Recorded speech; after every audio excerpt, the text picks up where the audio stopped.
देखो हमारे पास basic proportionality theorem है, हेल्स थ्योरम 6.1, जो एग्जाम के लिए हमारे पास इंपॉर्टेंट है।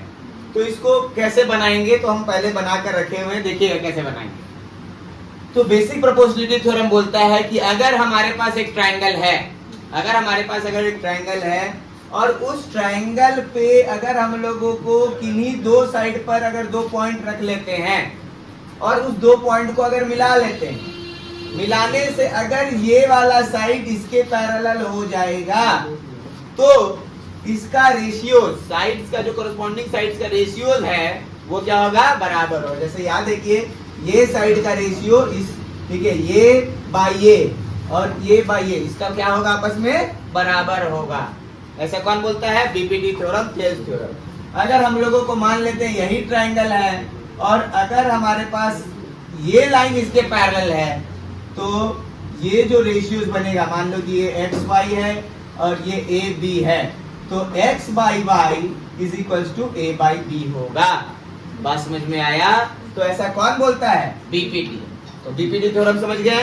अब हम लोग को इसको करेंगे कैसे, तो हमारे पास एक ट्रायंगल बनाए और जैसे बोला था कि दो पॉइंट है, ले लिए और ये लाइन इसके क्या है, पैरेलल है, गिवन में लिख दिए और बोला क्या है कि कॉरेस्पॉन्डिंग साइड्स का रेशियो आपस में क्या होता है, बराबर होता है। तो कॉरेस्पॉन्डिंग साइड कौन है भैया, ये वाला।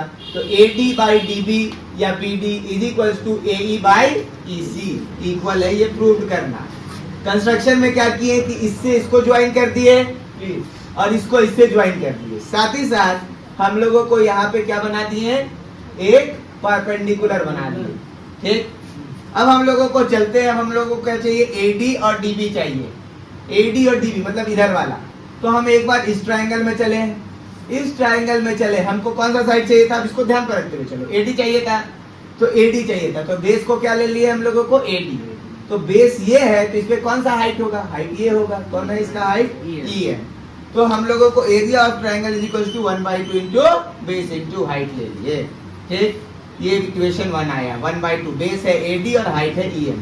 अब हमको क्या चाहिए था, DB चाहिए था या BD चाहिए था। इस बार बेस कौन हो गया, DB हो गया और हाइट कौन सा हो गया, फिर से वही वाला EM हो गया हमारे पास हाइट।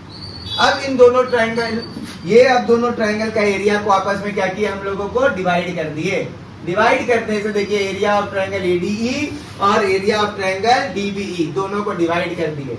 डिवाइड करने से ये आया, ये 1/2 कट गया, EM और EM कट गया। क्लियर? अब हमारे पास यहाँ देखिएगा, तो हमारे पास एरिया ऑफ ट्रायंगल ADE और एरिया ऑफ ट्रायंगल DBE किसके बराबर आया, AD बाई DB के बराबर आया। इसको भी एक इक्वेशन मान ली, इक्वेशन नंबर 3। रेफरेंस जरूर से देना है। अब इसी तरीके से अब हम लोगों को इस तरफ करते हैं, क्योंकि हमको AE और EC चाहिए। तो अब हम लोगों को किस ट्रायंगल का लेते हैं, फिर से इसी ट्रायंगल का लेंगे, लेकिन इस बार बेस किसको रख लेंगे हम लोगों को, AE को। तो हाइट कौन सा हो जाएगा, DN। तो हम लोगों को ले लिए area of triangle ADE is equal to 1/2 into base into height. Base is AE और हाइट इज बेस। इसको इक्वेशन 4 ले लिए। इसी तरीके से आपको क्या चाहिए था, EC चाहिए था। तो ये ट्रायंगल में हम लोगों को आए और इस ट्रायंगल में हम लोगों को बोले भैया बेस ये है और हाइट इस बार फिर से कौन है, DN है। ये इक्वेशन नंबर 5।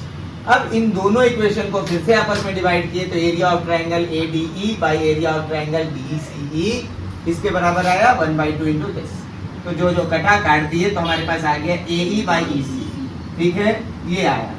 अब हमको प्रूव करना था कि AD बाई DB आया हुआ है और AE बाई EC एक दूसरे के इक्वल है। हम तो लेकर आ चुके हैं AD बाई DB और AE बाई EC लेकर आ चुके, लेकिन ये दोनों को इक्वल प्रूव करना था। इक्वल कब प्रूव होगा, जब इसका वैल्यू AD बाई DB और AE बाई EC का वैल्यू एक जैसा हो जाए, हाँ कि ना। तो AD बाई DB के बराबर कौन है, ठीक है, area of triangle ADE by area of triangle DBE। मतलब ये जो ये इसके बराबर है तो यही यहाँ भी लिखा हुआ होना चाहिए। तो देखते हैं, तो ADE यहाँ भी है, इसमें भी है, लेकिन DBE है यहाँ पे, तो यहाँ पे क्या है, DCE है, नहीं है।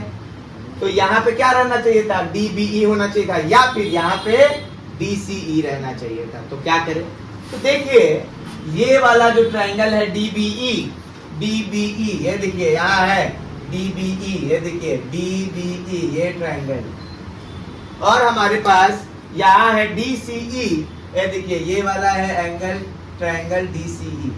ये दोनों ट्रायंगल एक ही बेस, कौन सा बेस, DE से बना हुआ है, इसी बेस से बना हुआ है, और एक ही पैरेलल के बीच में DE is parallel to BC। जब दो ट्रायंगल एक ही बेस और एक ही पैरेलल के बीच में रहता है तो दोनों का एरिया क्या रहता है, आपस में इक्वल रहता है।